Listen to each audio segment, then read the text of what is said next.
नमस्कार, आजच्या व्हिडिओमध्ये तुमचं सर्वांचं स्वागत आहे। आजच्या व्हिडिओमध्ये मी तुम्हाला SIP करण्याची एक आगळी वेगळी पद्धत दाखवणार आहे, ज्यामध्ये तुम्हाला SIP करून सुद्धा लॉंग टर्ममध्ये खूप चांगले रिटर्न्स मिळू शकतात। यामध्ये मी माझ्याच बकेट लिस्टमध्ये असलेल्या एका फंडचा डेटा सुद्धा दाखवणार आहे की ज्यामध्ये अशा प्रकारच्या पद्धतीने जर SIP तुम्ही करताय तर लॉंग टर्ममधून तुम्हाला त्यातून खूप चांगले रिटर्न्स मिळू शकतात। तर चला व्हिडिओला स्टार्ट करूयात। पण व्हिडिओला स्टार्ट करण्याअगोदर जर तुम्ही चॅनलवरती नवीन असाल आणि चॅनलला अजूनही सबस्क्राइब केलं नसेल तर चॅनलला सबस्क्राइब करून ठेवा, म्हणजे असेच इन्फॉर्मेटिव्ह व्हिडिओज तुम्हाला या चॅनलवरती पाहता येतील। तर चला व्हिडिओला स्टार्ट करूयात। आपल्याकडे जर कोणी आलं आणि त्याने सांगितलं की SIP सुरू करा, तर आपण काय करतो, 1000 रुपयाची 2000 रुपयाची SIP सुरू करतो आणि एकदाचा त्याला पाठवून देतो, कारण की तो आपल्या ओळखीचा असतो किंवा आपल्या रिलेटिव्हमध्ये असतो आणि तो म्युच्युअल फंड आपल्याला सांगत असतो आणि त्याला एकदाचा पाठवायचं म्हणून आपण 1000-2000 रुपयाची SIP सुरू करतो आणि एकदाचा त्याला पाठवून देतो। पण यामध्येच आपली सगळ्यात मोठी चूक होते, कारण बऱ्याच लोकांची कॅपॅसिटी जी आहे ना SIP करण्याची ती खूप जास्त असते, पण तरीसुद्धा त्याला एकदाचा पाठवायचं आहे ना म्हणून त्याला 1000-2000 रुपयाची SIP सुरू करायची आणि त्याला पाठवून द्यायचं। त्यांना असं वाटतं की म्युच्युअल फंडमध्ये SIP करून लॉंग टर्ममध्ये आपल्याला त्याच्यातून काही मिळणार पण नाही, अशा प्रकारची त्यांची धारणा असते। त्यामुळे ते 1000-1500 रुपयाची SIP सुरू करतात आणि त्यांना पाठवून देतात। पण जर तुम्ही SIP करताय आणि लॉंग टर्मसाठी ती SIP चालू ठेवताय तर त्यातून खूप चांगले रिटर्न्स तुम्हाला मिळू शकतात। पण आता ते कसं ते मी तुम्हाला दाखवणार आहे आणि सोबतच मी ज्या वेगळ्या पद्धतीबद्दल सांगितलंय ती पद्धतसुद्धा मी तुम्हाला दाखवणार आहे। यासाठी मी डेटा डाउनलोड केलेला आहे आणि हा डेटा तुम्हाला एमफीच्या वेबसाईटवरती सुद्धा मिळू शकतो। तुम्हाला जो काही तुमचा फंड असेल त्या फंडचा डेटा तुम्हाला एमफीच्या वेबसाईटवरती मिळतो। म्हणजे जर तुम्हाला 2010 पासून 2005 पासूनचा डेटा त्या फंडबद्दलचा पाहिजे असेल तर तो डेटासुद्धा तुम्हाला एमफीच्या वेबसाईटवरती मिळून जातो आणि तोच डेटा मी इथे डाउनलोड केलेला आहे। एक डेटा आहे आणि हा जो फंड आहे तो माझ्या बकेट लिस्टमधला फंड आहे आणि त्याचा हा डेटा आहे। यामध्ये मी ज्या वेगळ्या पद्धतीबद्दल बोलत होतो त्यामध्ये पद्धत अशी आहे की सुरुवातीच्या काही वर्षांमध्ये जेवढी तुमची कॅपॅसिटी आहे ना तेवढ्या अमाऊंटची किंवा त्याच्यापेक्षा जास्त अमाऊंटची SIP करण्याचा प्रयत्न करा। म्हणजे आता मी इथे एक उदाहरण घेतलं आहे ज्याच्यामध्ये 5000 रुपयाची SIP सुरू केलेली आहे 2014 साली। इथे घेतलं आहे 5 फेब्रुवारी 2014 SIP सुरू झाली। त्यावेळेस NAV होता 12.85 पैसे, SIPची अमाऊंट होती 5000 आणि त्यातून त्यांना युनिट्स मिळाले 389 युनिट्स त्यामधून त्यांना मिळाले, म्हणजे फेब्रुवारीमध्ये। मार्चमध्ये पुन्हा NAVचा प्राईस चेंज झाली, ती झाली 13 रुपये 35 पैसे। 5000 रुपयाची SIP होती, त्यातून युनिट्स मिळाले 374। एप्रिलमध्ये NAV होता 14.34 पैसे आणि त्यामध्ये 5000ची SIP सुरू झाली आणि 348 युनिट्स त्यातून मिळाले। अशा प्रकारे यांनी ही अमाऊंट किंवा ही SIP कंटिन्यू ठेवली। सुरुवातीच्या काही वर्षामध्ये जास्त अमाऊंटची SIP केलेली आहे आणि त्याच्या बदल्यात तुम्हाला इथे दिसत असेल की जास्त युनिट्स त्यांना मिळत आहेत। म्हणजे इथे पहिले सुरुवातीला किती मिळालेले युनिट्स, तर जवळपास 390 युनिट्स मिळालेत आणि नंतर ते तुम्हाला इथे कमी होताना दिसतील, कारण की NAVची प्राईस जी आहे ना ती नंतर वाढताना तुम्हाला इथे जाणवत असेल। आता ही SIP त्यांनी काय केलं तर डिसेंबर 2020 पर्यंत, म्हणजे ही डिसेंबर 2020 आहे, या डिसेंबर 2020 पर्यंत 5000ची SIP ते भरू शकले। 7 डिसेंबर 2020 मध्ये NAV होता 39.26 पैसे, 5000ची SIP होती आणि त्यातून त्यांना युनिट्स मिळाले 127 युनिट्स त्यांना मिळाले। त्यानंतर त्यांना काही फायनान्शियल प्रॉब्लेम आले किंवा त्यांच्यावरती काहीतरी रिस्पॉन्सिबिलिटीज आली आणि त्यामुळे SIP जी आहे ती 5000वरनं 3000 रुपये कमी केली। म्हणजे सुरुवातीला SIP अमाऊंट जास्त होती आणि नंतर SIP अमाऊंट कमी केली, तरीसुद्धा या पद्धतीमध्ये लॉंग टर्ममध्ये खूप चांगले रिटर्न्स मिळू शकतात।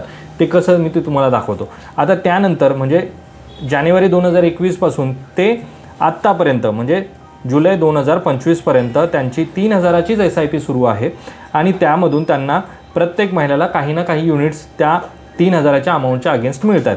तर अशी टोटल इन्व्हेस्टमेंट त्यांची झालेली आहे 5,95,000 आणि त्यातून त्यांना युनिट्स मिळालेले आहेत 18,602 आणि आत्ता त्याची करंट मार्केट प्राईस आहे 18,87,000 रुपये। म्हणजे तुम्ही पाहताय इन्व्हेस्टमेंट अमाऊंट आहे फक्त 5,95,000 आणि आता त्याची मार्केट प्राईस आहे 18,87,000 रुपये। म्हणजे फक्त 11 वर्षामध्ये ही व्हॅल्यू क्रिएट झालेली आहे। आणि ही कशामुळे झाली तर इनिशियल स्टेजला जास्त अमाऊंटची SIP सुरू केल्यामुळे हे शक्य झालेलं आहे आणि नंतर जरी कमी करत गेलो 1000 रुपये 2000 रुपये 3000 रुपये जरी आपण कमी करत गेलो तरी लॉंग टर्ममधून त्याच्यातून आपल्याला चांगले रिटर्न्स मिळत आहेत, हे आपल्याला या डेटावरनं समजते। आपण जो डेटा पाहिला त्याचाच एक छोटंसं शॉर्ट फॉर्म मी इथे बनवलेला आहे, ज्यामध्ये SIP सुरू केली होती फेब्रुवारी 2014 टोटल इन्व्हेस्टमेंट आहे 5,95,000, त्यातून आत्तापर्यंत युनिट्स मिळाले 18,602। 7 जुलैला NAV होता 101 आणि त्याचं व्हॅल्युएशन 7 जुलैपर्यंत 18,87,000 रुपये होतं. म्हणजे जवळपास 18%चा CAGR मिळाला. आता इथे जवळपास मी का म्हणतोय, कारण की सुरुवातीला आपली SIP अमाऊंट होती 5,000 आणि नंतर SIP अमाऊंट कमी होऊन ती झाली 3,000. म्हणून अप्रॉक्स आपण असं कन्सिडर करूयात की आपल्याला 18% रिटर्न मिळाला. म्हणजे या फंडमध्ये जी काही अमाऊंट इन्व्हेस्टेड होती त्या अमाऊंटच्या तिप्पट व्हॅल्यू आता आपल्याला बनताना इथे पाहायला मिळते. आता हे झालं, मी तुम्हाला SIPची समरी दाखवली. पण आता खरी गोष्ट आहे ज्याच्यामधून आपल्याला एवढा मोठा इम्पॅक्ट पाहायला मिळतो. आणि मी असं का म्हणतोय की सुरुवातीच्या काळामध्ये जर तुम्ही जास्त अमाऊंटची SIP केली तर पहा, सुरुवातीला फेब्रुवारी 2014 पासून ते डिसेंबर 2020 पर्यंत 5,000ची SIP सुरू केलेली आणि ह्या 5,000 रुपयाच्या SIP नुसार 4,30,000 रुपये इन्व्हेस्ट झाले. त्यातून युनिट्स मिळाले 16,112. NAV आहे 7 जुलैला 101 आणि त्यानुसार या 16,112 युनिटची प्राईस आहे 16,35,000 रुपये. म्हणजे जी इनिशियल इन्व्हेस्टमेंट तुम्ही 4,30,000 रुपये केलेली त्या इन्व्हेस्टमेंटचीच व्हॅल्यू झालेली आहे 16,35,000. हे का शक्य झालं, कारण की सुरुवातीला NAV होता कमी आणि तुम्हाला क्वांटिटी मिळत होती जास्त आणि त्याच वेळेला तुम्ही जास्त अमाऊंटची SIP केल्यामुळे तुम्हाला जास्त युनिट्स मिळत गेले आणि आत्ताच्या मार्केट प्राईसला त्या युनिटची किंमत झालेली आहे 16,35,000 रुपये. आता त्यानंतरच्या काळामध्ये म्हणजे SIP जेव्हा डिसेंबर 2020 पासून ते जुलै 2025 पर्यंत SIP चालू आहे 3,000 रुपयाची आणि या 3,000 रुपयाच्या SIP नुसार इन्व्हेस्ट केलेली अमाऊंट आहे 1,65,000 रुपये आणि 7 जुलैला त्याची NAV होता 101 आणि व्हॅल्युएशन झालेलं आहे 1,65,000 रुपयाचं 2,52,000 रुपये. म्हणजे इन्व्हेस्टमेंट होती 1,65,000 आणि त्याचे व्हॅल्युएशन झालेलं आहे 5 वर्षामध्ये फक्त 2,52,000 रुपये. म्हणजे फक्त 1,000 किंवा 1,00,000चा आपल्याला डिफरन्स इथे पाहायला मिळतोय. पण हा डिफरन्स जर तुम्ही इथे पाहिला तर 4,00,000 तुमची इन्व्हेस्टमेंट अमाऊंट होती आणि त्याची व्हॅल्यू आहे 16,00,000 रुपये. हे शक्य कशामुळे झालं, तर सुरुवातीच्या काळामध्ये जास्त अमाऊंटचे SIP केल्यामुळे हे शक्य झालं. प्रत्येक वेळेस असं होत नाही की तुम्ही स्टेपअप करा, म्हणजे सुरुवातीला 1,000 रुपयाची SIP करा, नंतर 2,000ची करा, 3,000ची करा. हा ट्रॅडिशनल वे आहे. पण जर तुम्हाला लॉंग टर्ममधून खूप चांगले रिटर्न्स मिळवायचे असेल ना, तर सुरुवातीला प्रयत्न करा की जास्तीत जास्त अमाऊंटचे SIP सुरू करणं गरजेचं आहे. तरच तुम्हाला अशा प्रकारचे लॉंग टर्ममध्ये रिटर्न्स मिळतील. आणि नंतरच्या काळात जर तुम्हाला शक्य होत नसेल, तुमच्याकडे काही रिस्पॉन्सिबिलिटीज आल्यात आणि त्यामुळे त्यानंतर तुम्हाला शक्य होत नसेल की तेवढ्याच अमाऊंटची SIP सुरू ठेवणं, तर तुम्ही ती कमी करत चला. 2,000ची करा, 1,000ची करा. जर तुमची 10,000ची SIP तर तुम्ही 5,000वरती आणा, 3,000वरती आणा. पण सुरुवातीच्या काळामध्ये जास्त वेळ तुम्ही जास्तीत जास्त अमाऊंटची SIP करण्याचा प्रयत्न करा. आता हे झालं, मी तुम्हाला SIP बद्दल सांगितलं. पण यामध्ये जर तुम्ही लमसम केली असती फेब्रुवारी 2014मध्ये 1,00,000ची लमसम इन्व्हेस्टमेंट केली असती, म्हणजे 2014मध्ये त्यावेळेस NAV होता 12.90 पैसे. यामधून टोटल युनिट्स मिळाले 7,782 युनिट्स त्यातून मिळाले. 7 जुलैला NAV होता 101. त्यानुसार आता त्या 1,00,000 रुपये व्हॅल्यूचे झालेले आहेत 7,90,000 रुपये आणि CAGR आपल्याला त्यामधून मिळालेला आहे जवळपास 19.96. म्हणजे जवळपास 20% पकडून चला, 20%चा CAGR मिळालेला आहे. फक्त 1,00,000 रुपये व्हॅल्यूचे झालेले आहेत 7,90,000 रुपये. तर अशा प्रकारे सुरुवातीच्या काळामध्ये इनिशियल स्टेजला तुम्हाला जेवढी जास्त जमेल तेवढ्या अमाऊंटची SIP सुरू करा. आता यामध्ये काही अशी लोक आहेत की ते म्हणतील की सर तुम्ही जे उदाहरण दाखवलं त्याचा NAV होता फक्त 12 रुपये आणि त्यानुसार तुम्ही ती इन्व्हेस्टमेंट दाखवताय किंवा त्यानुसार तुम्ही हा डेटा दाखवताय, तर त्यामुळे आता तर त्याचं व्हॅल्युएशन आपल्याला जास्त दिसेलच. पण आताही वेळ आहे. आताही काही फंड असे आहेत की ज्यांचा NAV आहे 100 रुपये, 50 रुपये, 200 रुपये आणि येणाऱ्या 10 वर्षानंतर त्या फंडचा जो काही NAV आहे तो नक्कीच वाढणार आहे. म्हणजे जसा हा 12 रुपयाचा NAV 100 रुपयावरती गेला, तसाच 100 रुपयाचा जो NAV आहे तो पुढे जाऊन 10-15 वर्षामध्ये नक्कीच तो वाढणार आहे.